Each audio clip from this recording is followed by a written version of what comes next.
porción de su Santísimo Espíritu sobre cada uno de nosotros, Señor. Le pido, mi Dios Santo, este día especialmente una bendición, Señor, grande, copiosa, para los más jóvenes de esta iglesia, Señor. Bendiga su caminar, Señor. Proteja, Señor, sus senderos, Padre mío. Bendiga a los padres de estos niños, de estos jóvenes, Señor, porque su palabra dice: instruye al niño en su justicia, en sus caminos, para que cuando sea grande no se aparte de ellos. Dios, gracias por la bendición de la vida y de la salud. Le pido, mi Dios Santísimo, que abra nuestros oídos espirituales, porque realmente lo necesitamos, Señor. La lectura que tenemos, el estudio que tenemos por delante, Señor, requiere, mi Dios, de la unción de su Espíritu para que lo podamos entender. En el nombre de Cristo Jesús, Padre mío, amén y amén. Solo para hacer una pequeña mención de lo que hemos estado hablando, ya dijimos que el libro de Daniel se divide en 3 partes. Recuérdense por ahí alguna de ellas. ¿Cuáles son esas 3 partes, sí, hermana?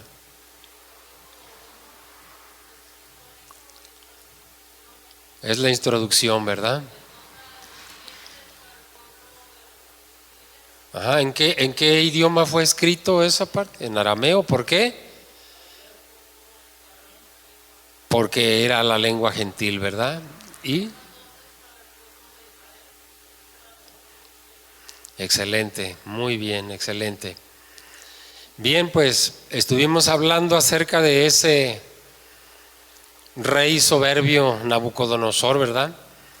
Y esos sueños que le estaban atormentando, ¿verdad? Dijimos que probablemente era el mismo sueño repetido, ¿no? Lo había inquietado de tal manera que, pues prácticamente esa presión, esa tensión lo hizo estallar, al grado de que convoca a los sabios de Babilonia, y como no le dan el contenido del sueño y su interpretación, ¿qué hace con ellos? Los destruye, ¿verdad? Y amenaza también con hacerlo con sus familias. El día de hoy vamos a analizar a partir del versículo 17 en adelante. Daniel capítulo 2, versículos 17 y 18, para comenzar este día.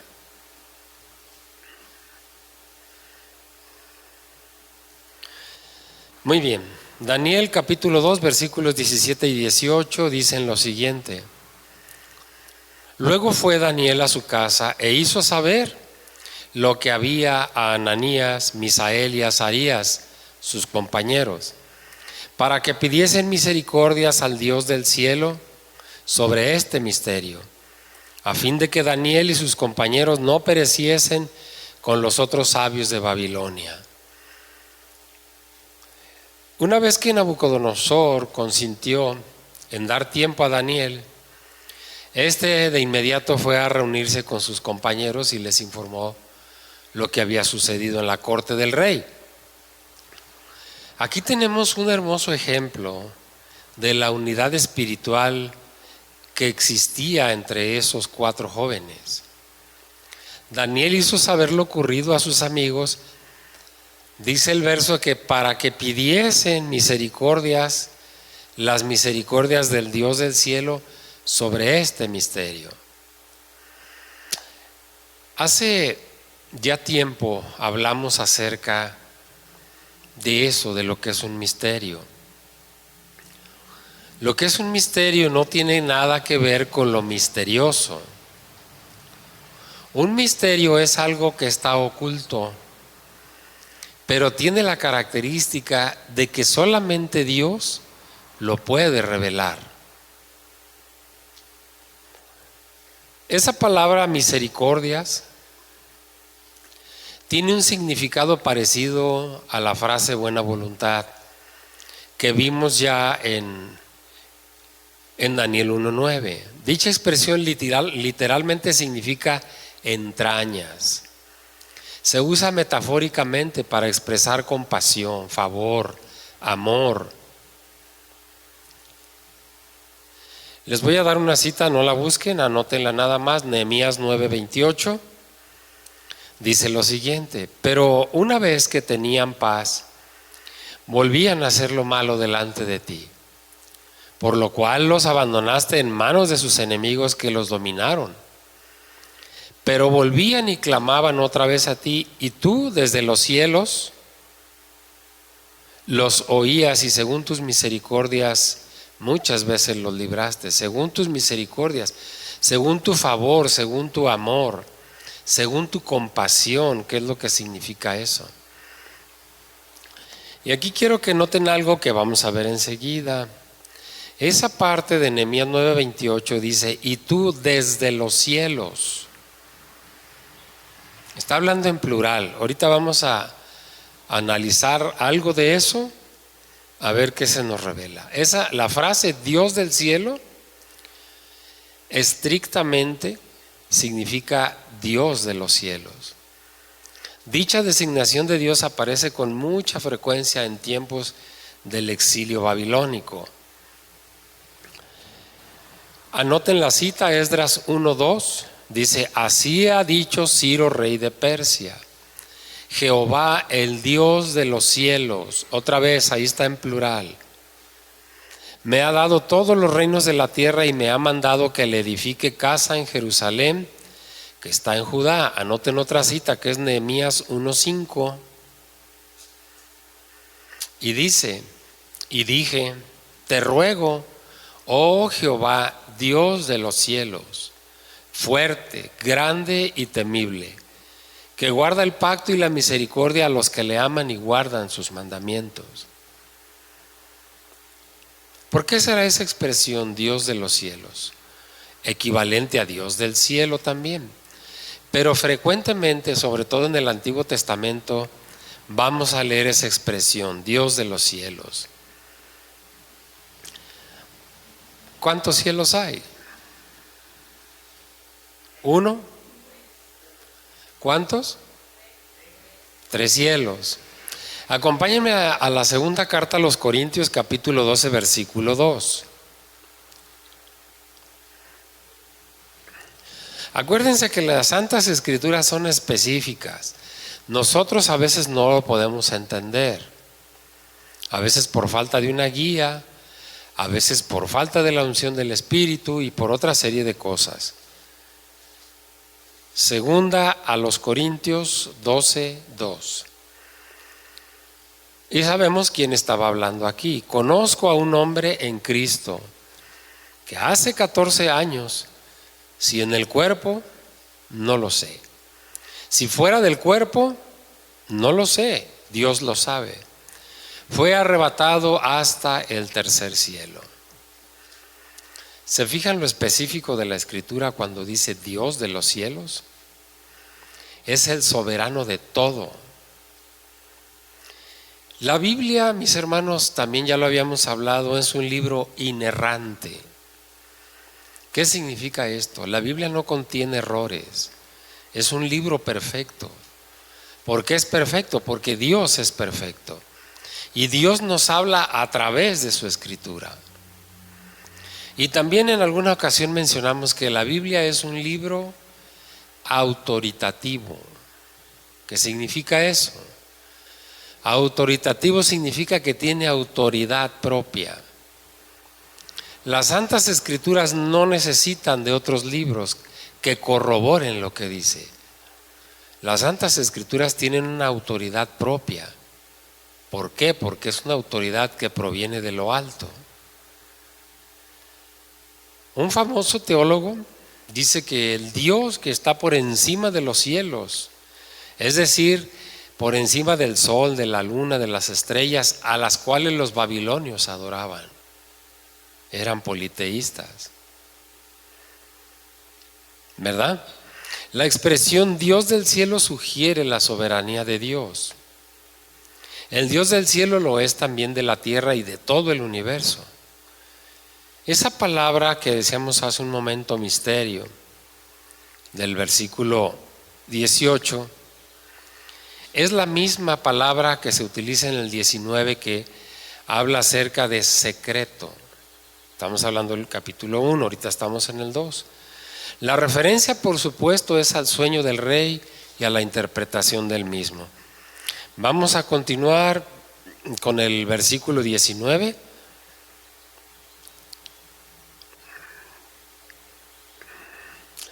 Y dice, entonces el secreto, aquí está la palabra, entonces el misterio, entonces el secreto fue revelado a Daniel en visión de noche, por lo cual bendijo Daniel al Dios del cielo.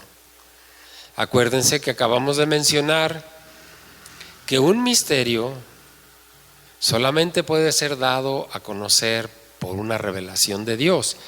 Y aquí está muy claro, entonces el secreto o el misterio, dice, fue revelado a Daniel en visión de noche. Dios se lo reveló. ¿Por qué? En respuesta a la oración de Daniel y de sus compañeros, Dios le reveló el secreto. O sea, Dios le reveló el contenido del sueño y su interpretación. Porque lo que el rey pedía era doblemente difícil, por no decir imposible. Quería que le dijeran el sueño que había tenido para ver si era cierto que tenían ese alcance. Si me dices lo que soñé, entonces significa que si me das la interpretación te voy a creer, ¿verdad?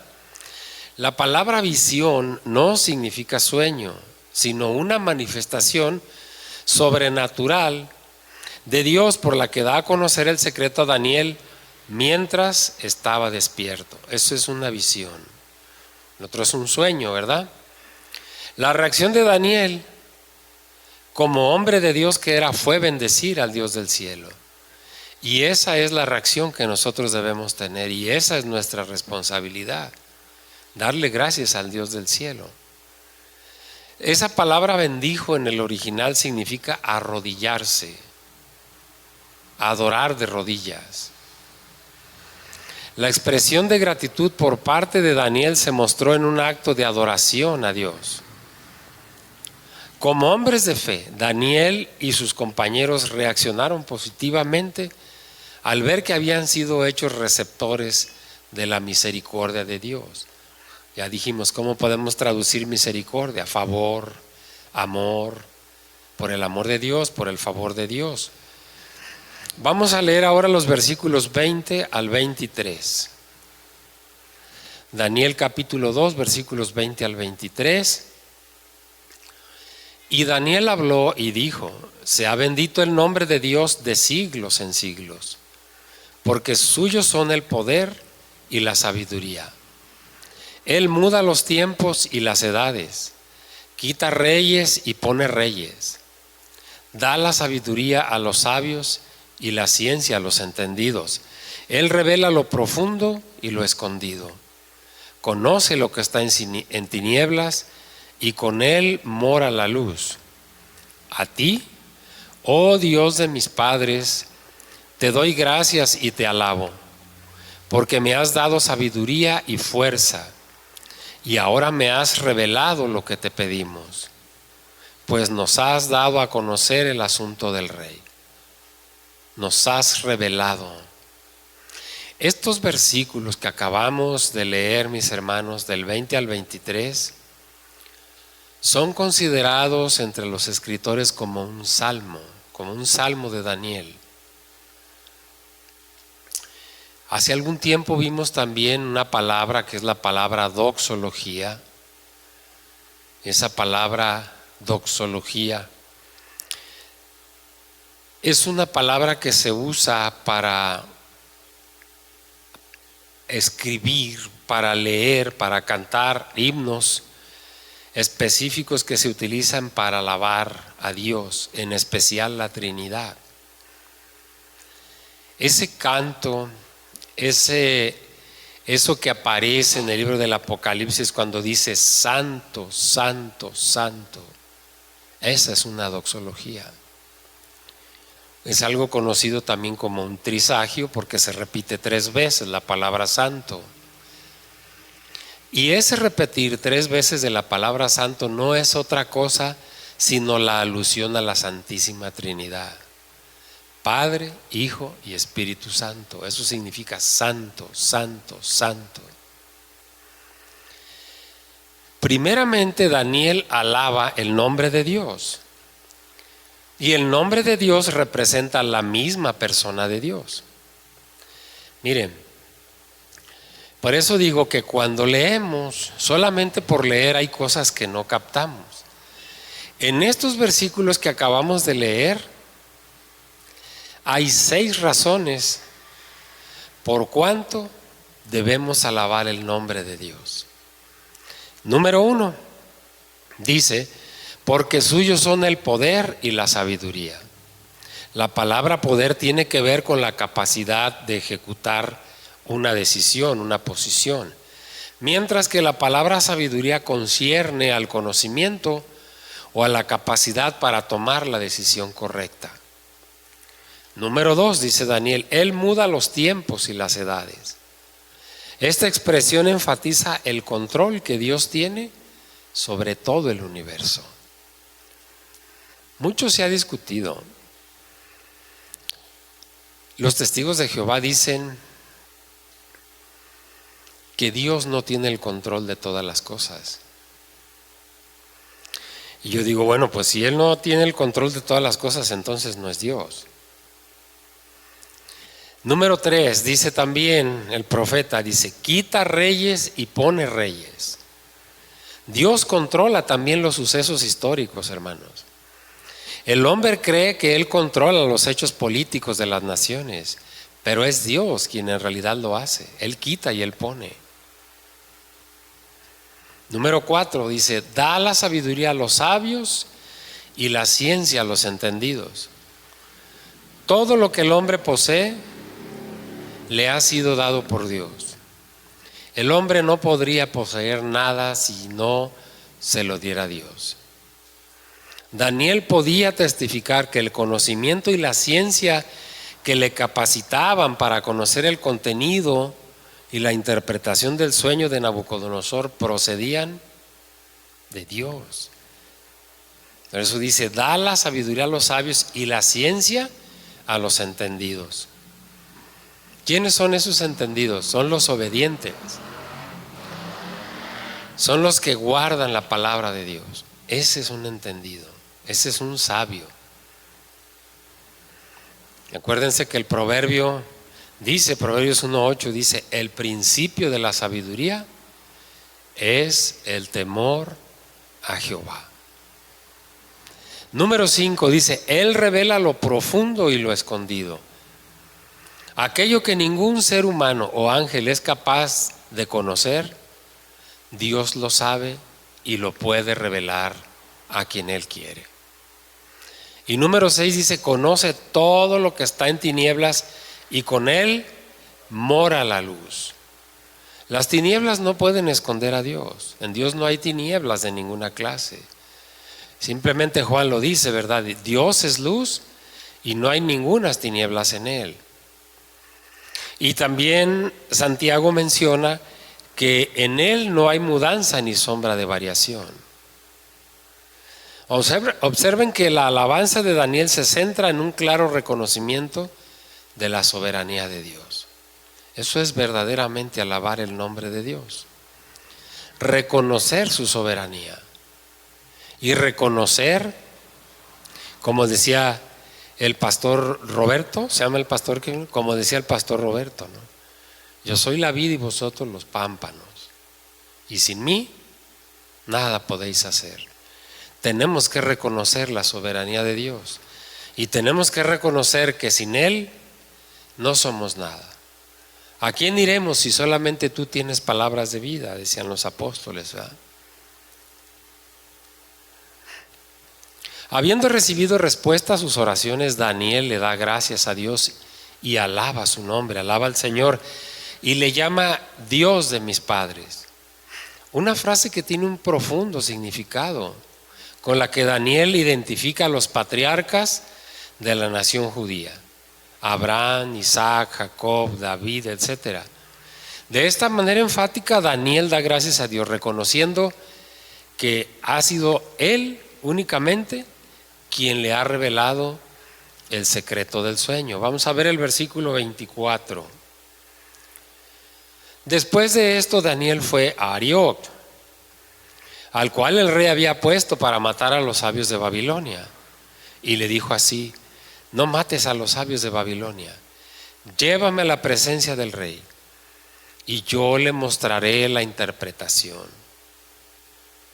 Fíjense el vínculo tan potente que había entre Daniel y Jehová.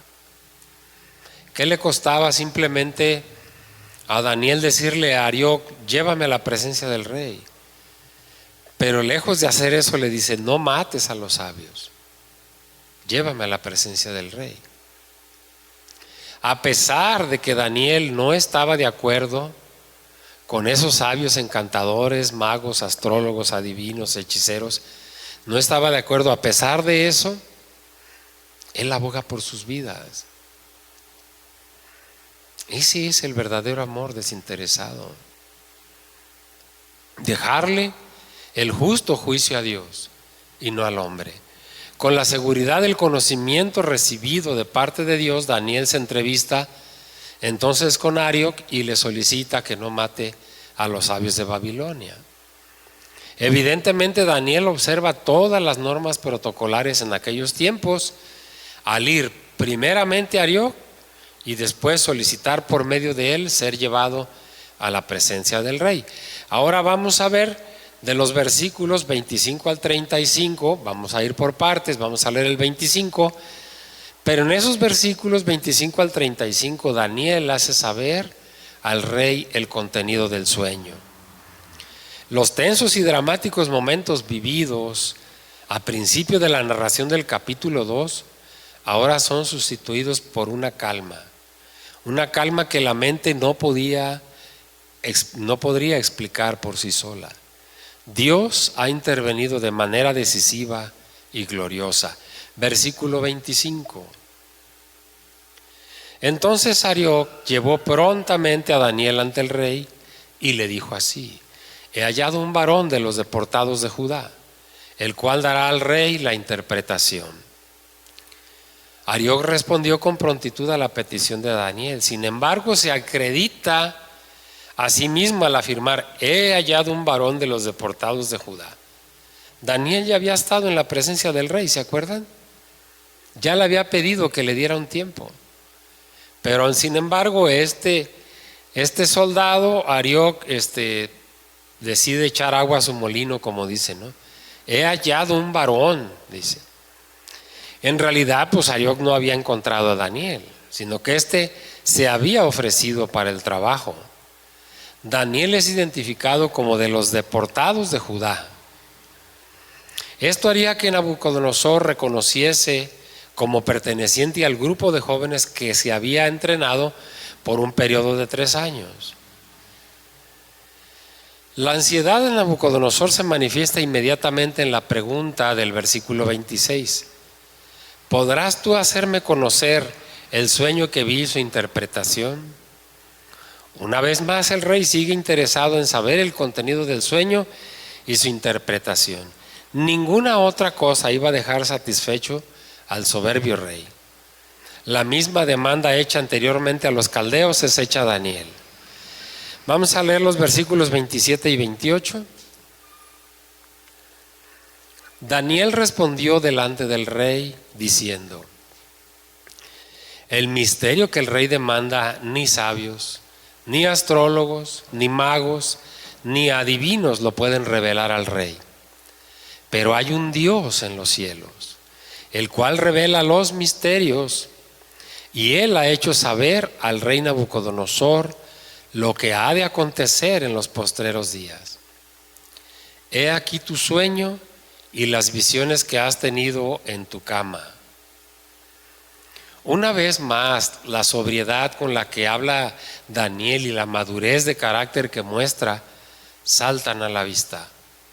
Con palabras tersas pero firmes, comienza dando la gloria a Dios. Observen. El profeta menciona a los distintos grupos de sabios reconocidos en Babilonia y hace saber al rey que efectivamente ninguno de ellos era capaz de resolver ese misterio del sueño y por ende su interpretación. El hecho de que los sabios de Babilonia fuesen incapaces de revelar el sueño al rey dejaba de manifiesto la inferioridad de ellos.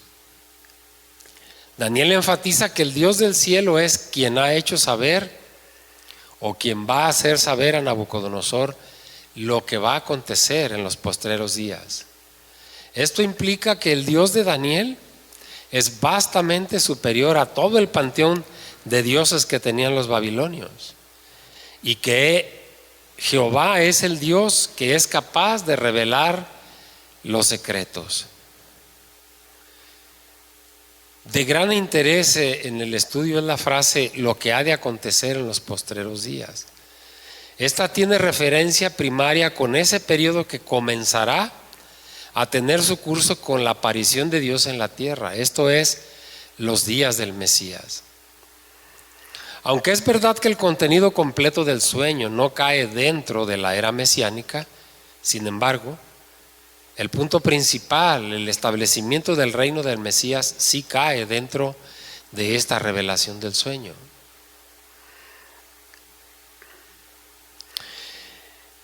En el contexto de Daniel capítulo 2, la expresión "los últimos días" incluye todas las visiones que Nabucodonosor recibió y se extiende desde el año 606 a.C. hasta la segunda venida de Cristo en la tierra. Es algo similar a lo que se usa más adelante, después lo vamos a ver en Daniel capítulo 10, cuando dice: he venido para hacerte saber lo que ha de venir a tu pueblo en los postreros días. Le dice el ángel, porque la visión es para esos días. Incluyendo la extensa revelación tocante al resto del reino de los medo-persas, muchos detalles acerca del imperio de Alejandro el Magno, como en el capítulo 11, y la consumación llamada el tiempo del fin. Miren, pongan una separación ahí, pero vayan a Daniel capítulo 11, por favor.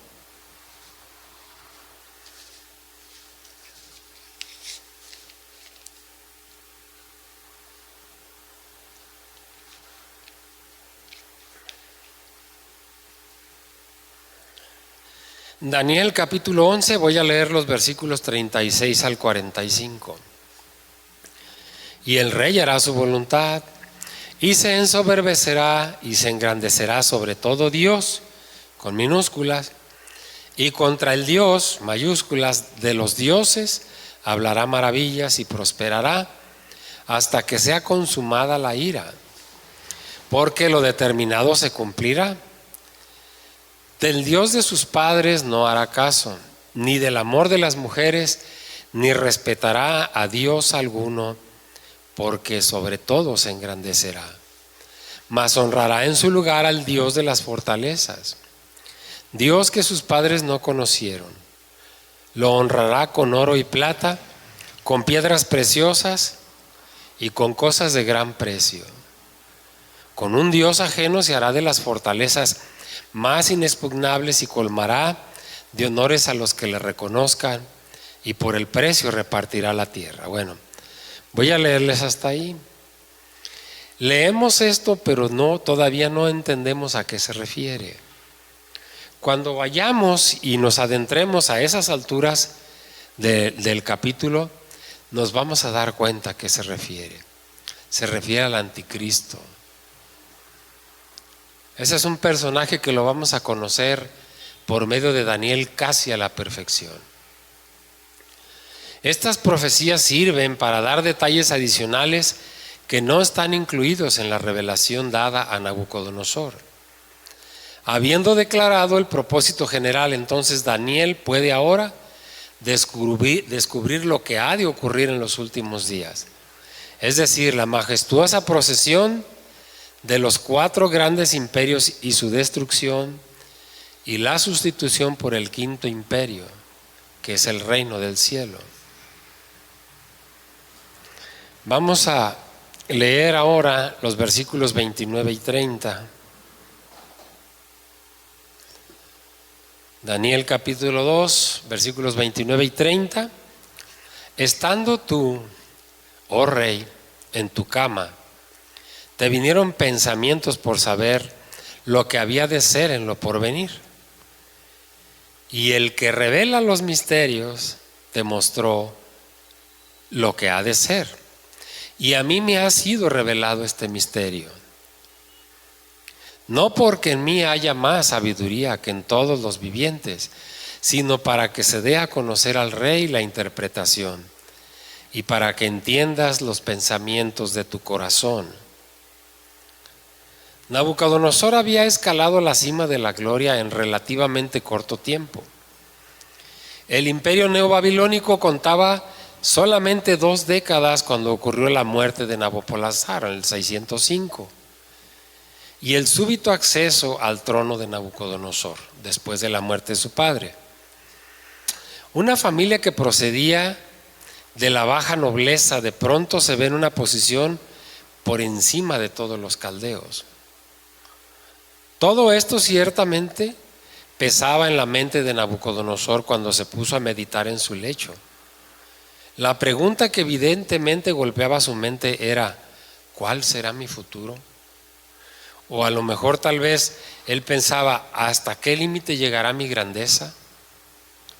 Fue entonces cuando Dios dio al monarca la sorprendente revelación contenida en aquel sueño. Quizá lo que más le preocupaba a Nabucodonosor era saber lo que ocurriría con el imperio de Babilonia después de su muerte. Por eso el rey deseaba saber lo que había de ocurrir en lo porvenir, en lo futuro, ¿verdad?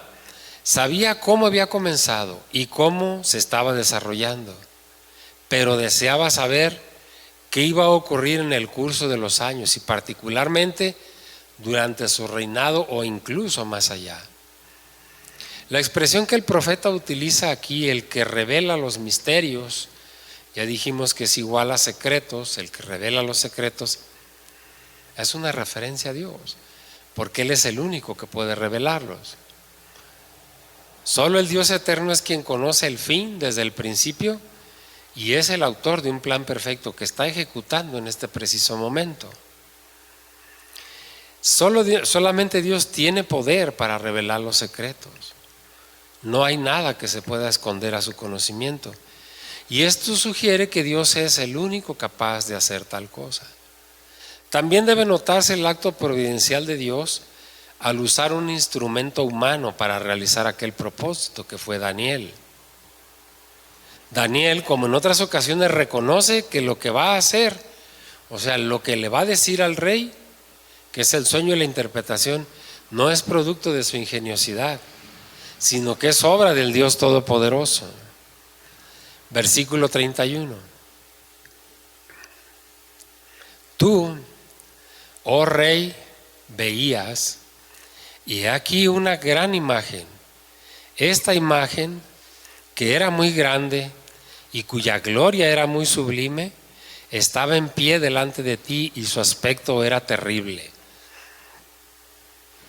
En su sueño Nabucodonosor había contemplado una gran imagen, es decir, una estatua gigantesca, que es descrita como muy grande, dice el profeta, cuya gloria era muy sublime. Esa palabra grande describe un carácter masivo de la estatua, aunque se omiten las dimensiones, no tiene las medidas exactas, pero dice que era muy grande.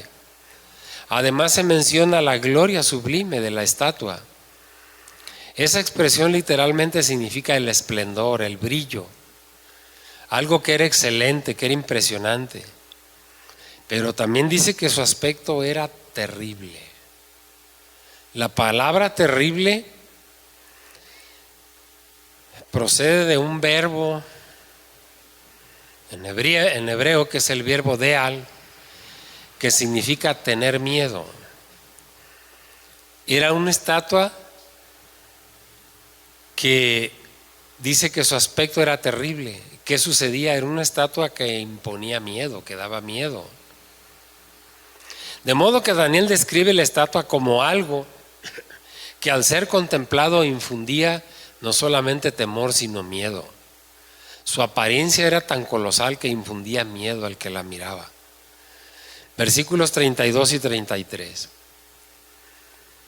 La cabeza de esta imagen era de oro fino, su pecho y sus brazos de plata, su vientre y sus muslos de bronce, sus piernas de hierro, sus pies en parte de hierro y en parte de barro cocido. Y aquí hay algo muy significativo. El hierro y el barro cocido no se mezclan. Aun sin embargo, aquí dice que la parte de sus pies eran en parte de hierro y en parte de barro cocido. Es un versículo complicado de entender a la lectura, pero no al análisis. Ahorita vamos a ver a qué se refiere eso que vio, esa imagen de oro fino que dice su pecho y sus brazos de plata, su vientre y sus muslos de bronce, sus piernas de hierro y sus pies en parte de hierro y en parte de barro cocido. La descripción de esa estatua de la imagen se extiende de la cabeza a los pies. Algo importante, fíjense, las sustancias que componen esta estatua están colocadas en orden de su valor. Lo primero que habla dice que eran de oro. La cabeza de esta imagen dice era de oro fino, dice el versículo 32. Entonces va desde el oro, que es el metal fino por excelencia, hasta el barro en los pies. ¿Se fijan? Hay una concordancia ahí importante. Es un paralelismo con la jerarquía de los miembros del cuerpo. La cabeza, que es el miembro pensante, el miembro que envía órdenes a ejecutarse, se puede decir el miembro principal era de oro. El centro, la dignidad, y hasta los miembros más humildes, que eran las piernas y los pies, que son de barro. Alguien más observa y dice que hay un correspondiente descenso en la gravedad específica de los metales, siendo el oro el más pesado y el barro el más liviano. Vamos a leer los versículos 34 y 35. Estabas mirando hasta que una piedra fue cortada, no con mano, e hirió a la imagen en sus pies de hierro y de barro cocido y los desmenuzó. Entonces fueron desmenuzados también el hierro y el barro cocido. El bronce, la plata y el oro fueron como tamo de las eras del verano, y se las llevó el viento sin que de ellos quedara rastro alguno. Mas la piedra que hirió a la imagen fue hecha un gran monte que llenó toda la tierra.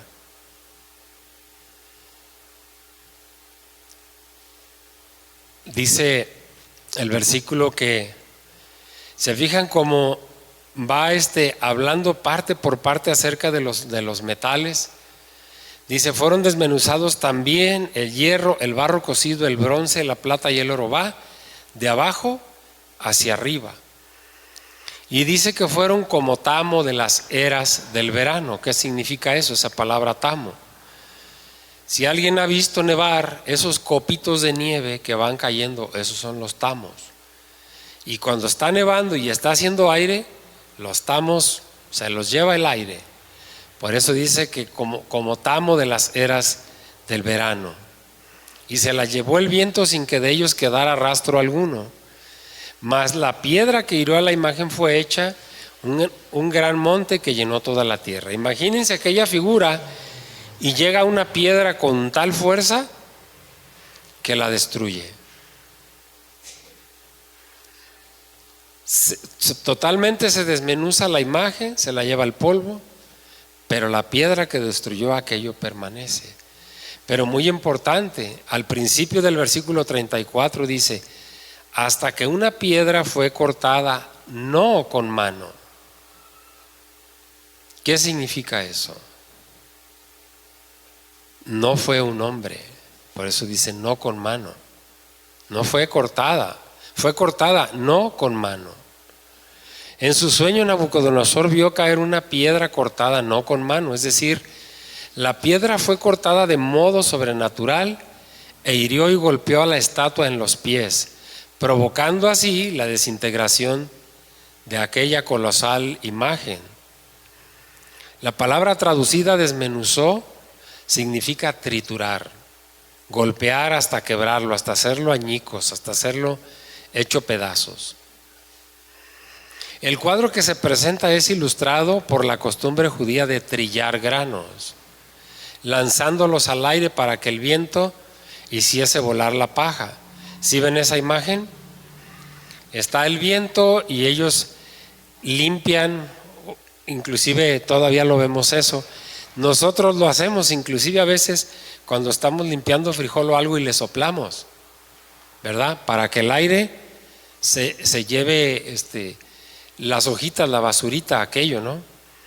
Y anteriormente se hacía, y repito, se hace todavía. En el piso ponen, por ejemplo, un costal y agarran una vasija y la van vaciando poco a poco y el viento se va llevando la hojarasca, ¿verdad?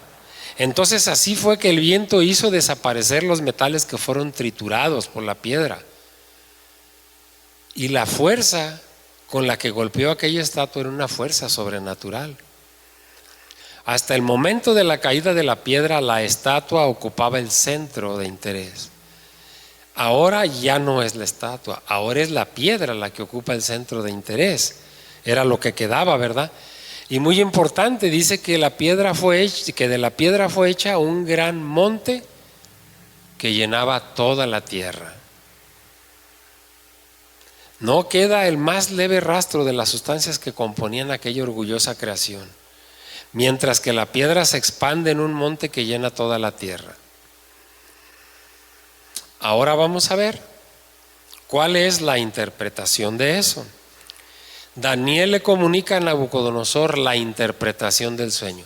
Le acaba de dar el sueño, le acaba de decir, esto fue lo que soñaste. Ahora le va a decir qué significa eso. Lo vamos a ver ya en la parte final del capítulo 2, que son los versículos 36 al 45. Es de suponerse que el rey escuchaba un tanto atónico aquello que estaba diciendo Daniel cuando le estaba explicando el sueño. Pero Daniel, este joven judío, añade que también le va a decir al rey la interpretación. Los sabios de Babilonia eran incapaces de hacer ninguna de las dos cosas. Daniel, el profeta de Dios, por el contrario, afirma que va a hacer las dos cosas. Versículos 37 y 38. Ahora vamos a entrar en el significado.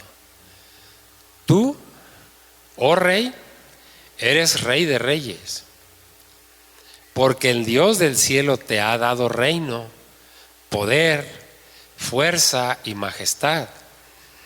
Y donde quiera que habitan hijos de hombres, bestias del campo y aves del cielo, Él los ha entregado en tu mano y te ha dado dominio sobre todo.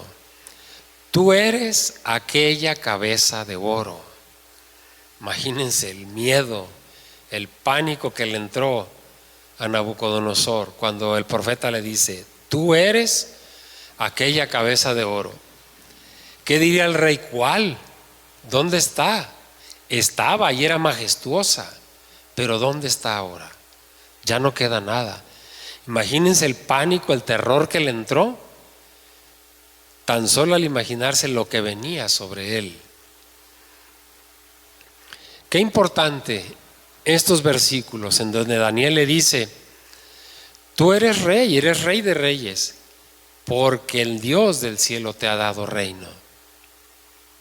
Y no solamente eso, le dio poder y le dio fuerza, ¿verdad? ¿Y qué hacía este hombre? Miren lo que he conseguido con mi grandeza, olvidándose de quién le había dado aquello. Ningún otro soberano de origen gentil ha recibido más atención en la Biblia que Nabucodonosor. De modo que no es de sorprenderse que Daniel lo llame rey de reyes. Aunque había estado en el trono por un corto periodo de tiempo, su fama se había extendido por todo el Oriente Medio, incluso en otras regiones, en Egipto, en Siria, en Palestina. Daniel hace saber a Nabucodonosor que debe su fama y fortuna a Dios, y él no lo ha reconocido.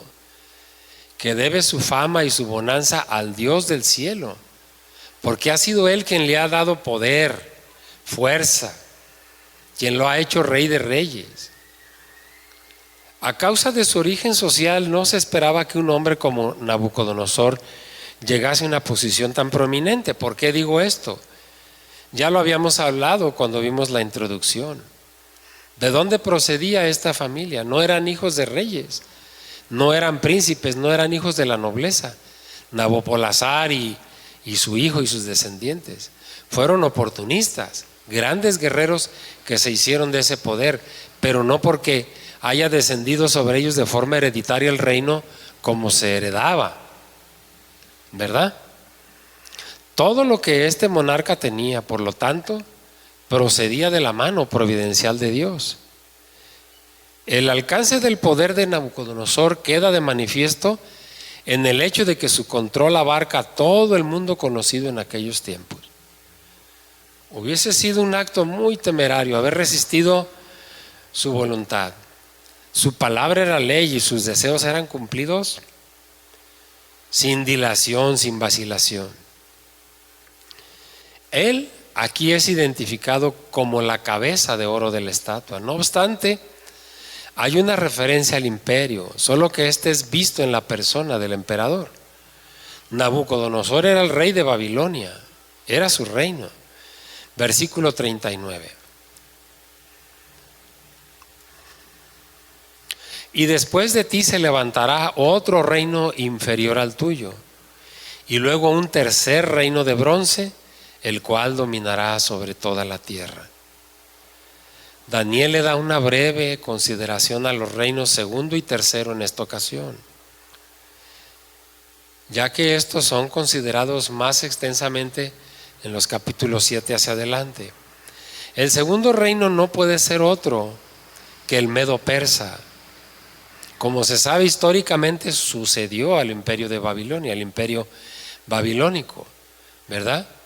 Darío y Ciro, comandando ese gran ejército medo-persa, desplazaron a los babilonios, que era el imperio más grande que había existido. Entonces después concluye que el cuarto imperio que iba a venir, ahorita lo vamos a, bueno, a lo mejor esta semana no, pero la próxima vamos a analizar cuáles son esos imperios, el cuarto y el quinto imperio. El esfuerzo por dividir el segundo y el tercer reino como si el segundo fuese el de los medos y el tercero el de los persas, seguido por el cuarto imperio identificado como Grecia, como los griegos. Mucho se ha discutido que los medos y los persas fueron segundo y tercer reino, pero realmente se llega a la conclusión porque siempre en la escritura los vemos juntos, medo-persas, el imperio medo-persa. Entonces, más que el segundo y el tercero, viene a ser el segundo imperio. El primero los babilonios, el segundo los medo-persas.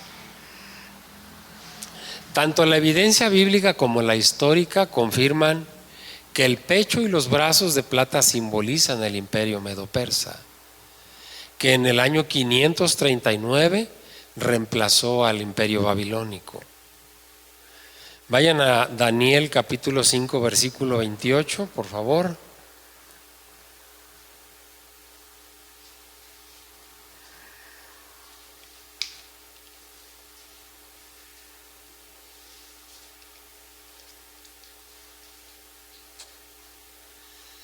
Acuérdense, la cabeza simboliza a Nabucodonosor, el imperio babilónico. El pecho y los brazos de plata simbolizan el imperio medo-persa. Daniel 5:28 es donde aparece Pérez: tu reino ha sido roto y dado a los medos y a los persas. Ahí está qué sucedió al imperio babilónico. Bueno, el vientre y la cadera de bronce representan el imperio griego establecido por Alejandro Magno en el año 333, después de su brillante victoria sobre Darío III. Darío I figura aquí cuando los medo-persas desplazan a los babilonios. Vino un Darío II y luego un Darío III. Ahí está la secuencia de la herencia de los reinados, ¿no? Entonces, la cadera y el vientre de bronce representan el imperio griego. Aquí ya vamos sobre un tercer imperio. Primero Babilonia, después los medo-persas y ahora los griegos. Adelantándome un poquito, ¿a qué imperio conquistó a los griegos? ¿Qué imperio vino después de los griegos? Lo tenemos todavía ahí, en el Vaticano. Los romanos. Los romanos vinieron a destruir a los griegos. Nada más que aquí pasó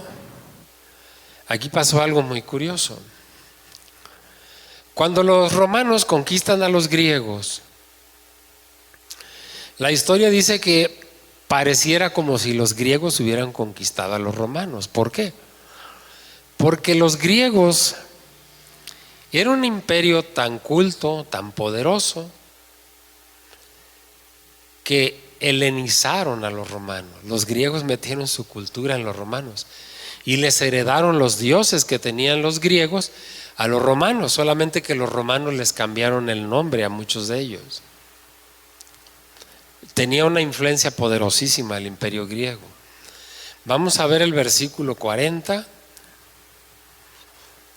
Y luego dice: y el cuarto reino será fuerte como hierro, y como el hierro desmenuza y rompe todas las cosas, desmenuzará y quebrantará todo. ¿A quién dijimos que pertenece ese cuarto reino que acabamos de decir ahorita? ¿Qué hicieron los romanos? ¿Se identifican con esto? Como el hierro desmenuza y rompe todas las cosas, desmenuzará y quebrantará todo. No solamente lo hizo literalmente en aquellos años de los que habla la historia. Lo hizo literalmente. Pero el imperio romano sigue desmenuzando y quebrantando todo. Tiene poder que muchos otros países no tienen. A pesar de que es una entidad pequeña. ¿Qué está sucediendo ahorita precisamente que acaba de morir el Papa, el dirigente? El mundo se vuelca. Si hay algo muy cierto es que los grandes poderes mundiales evitan a toda costa confrontarse con la Iglesia Católica. La Iglesia Católica tiene un ejército de 1.300 millones de seres humanos en el mundo. Y eso puede inclinar la balanza en una guerra y también en unas elecciones. Ya lo ha hecho. Los sacerdotes empiezan a hablar acerca de que no voten por un candidato en los pueblos, de que hagan esto, y la gente se va. Sigue teniendo una influencia poderosísima el Imperio Romano. Tocante a la identificación del cuarto reino, la gran mayoría de los exégetas y conservadores concuerdan en que es el Imperio Romano. Algunos otros consideran que el cuarto imperio es el griego, pero es por eso que les digo, porque ellos toman como el segundo y el tercero a los medos y a los persas, pero fueron un solo ejército. ¿Sí? El cuarto reino es descrito fuerte como el hierro, que como es universalmente reconocido fue una de las características del Imperio Romano. Esa fortaleza es demostrada en el hecho de que desmenuza, rompe, despedaza todas las cosas. El hierro es el más duro de los 4 metales mencionados y sin duda es la sustancia que mejor describe al Imperio Romano. Versículo 41. Y lo que viste de los pies y los dedos, en parte de barro cocido de alfarero y en parte de hierro, será un reino dividido, mas habrá en él algo de la fuerza del hierro, así como viste hierro mezclado con barro cocido. El hecho de que los pies y los dedos sean en parte de barro cocido y en parte de hierro según la interpretación dada por Daniel, significa que el reino va a ser dividido. La palabra dividido sugiere la idea de una diversidad interna. Una de las características del Imperio Romano fue esa. El Imperio Romano era fuerte como el hierro, por su ejército, sus leyes, su organización política, pero por otra parte era débil como el barro, por la diversidad étnica de los súbditos que tenía, y por encima de todo a causa de sus conceptos morales. Vamos a ver los versículos 42 y 43 para terminar este día. Y por ser los dedos de los pies en parte de hierro y en parte de barro cocido, el reino será en parte fuerte y en parte frágil. Así como viste hierro mezclado con el barro, se mezclarán por medio de alianzas humanas, pero no se unirán el uno con el otro, como el hierro no se mezcla con el barro. Mis hermanos, esto que el profeta Daniel habló 600 años antes de que Cristo viniera, 2000 y tantos años más que tenemos ahora, esto se sigue viendo. El Imperio Romano, el Vaticano está dividido. Hay cardenales que apoyan una idea y apoyan un candidato, y hay otros cardenales que apoyan otra. Está dividido. Y hay pugnas entre ellos. Hay pugnas entre ellos. Por eso es que en parte el Vaticano es muy poderoso, pero en otra parte es frágil, es débil. La profecía de Daniel. Aunque no profetizó Daniel exactamente en estos tiempos sobre el Imperio Romano, pero vemos que sigue sucediendo eso que se profetizó para aquel tiempo. Aquella estatua colosal tenía su debilidad en los pies, que eran en parte de hierro y en parte de barro cocido. Debe notarse que la debilidad se encuentra principalmente en los dedos de los pies. ¿Dónde fue donde atacó la piedra? En la parte baja de los pies. No atacó la cabeza, que era lo más duro, el oro, sino se fue a la parte más frágil. El Imperio Romano llegó a ser lo que fue a causa de la diversidad de los pueblos que lo integraban. Aún en la península itálica, además de los latinos, había griegos, etruscos, celtas. A medida que se realizaban las conquistas de los territorios circunvecinos y aún de los lejanos, los romanos mezclaban racial y culturalmente, se mezclaban con otros pueblos. De modo que lo que engrandecía al Imperio Romano llevaba consigo la semilla de su propia destrucción. Fíjense cómo vuelvo a lo mismo, el mismo Vaticano está compuesto de cardenales, prácticamente la gran mayoría de Europa, Polonia, Italia, pero están mezclados de diferentes etnias, de diferentes países, de diferentes razas. Un serio problema interpretativo que muchos comentaristas pasan por alto es lo relacionado con las dos piernas. Se sugiere que las dos piernas, por lo tanto, es geográfico, en lugar de un asunto de nacionalidades. Bueno, vamos a parar hoy, vamos a terminar aquí. Y estamos ya por terminar el segundo capítulo, nos faltan los versículos 44 y 45.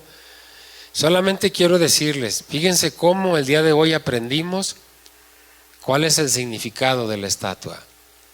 Vimos que se destruía, pero no sabemos que se estaba refiriendo a los imperios. Muy bien, mis hermanos, vamos a terminar aquí esta mañana. No sé si alguien tenga alguna pregunta o nos quiera comentar algo. No, bueno, vamos a terminar el estudio de esta mañana. Señor y Dios Santísimo, gracias, Padre, porque su palabra dice, Señor, que nos ha revelado cosas a los niños y las ha ocultado de los sabios, Señor. Gracias, Dios bendito. Padre Santo, le pedimos que nos tenga más paciencia, Señor. Y le invitamos, Dios Santo, a que tome lugar en su silla, mi Dios, en su asiento preferido, aquí dentro de la iglesia y escuche ahora, Señor, que su pueblo le quiere cantar y le quiere alabar, Señor. Su pueblo está agradecido, mi Dios. Estamos agradecidos, Señor, con usted por su bondad, por su magnificencia, Señor. Le pedimos que se quede con nosotros. Haremos lo mejor, Señor, para que usted se agrade, Señor, y en alabarle con los cantos y el resto del servicio. En el nombre santísimo de Cristo Jesús, Señor, lo hacemos y lo ponemos delante de usted. Amén.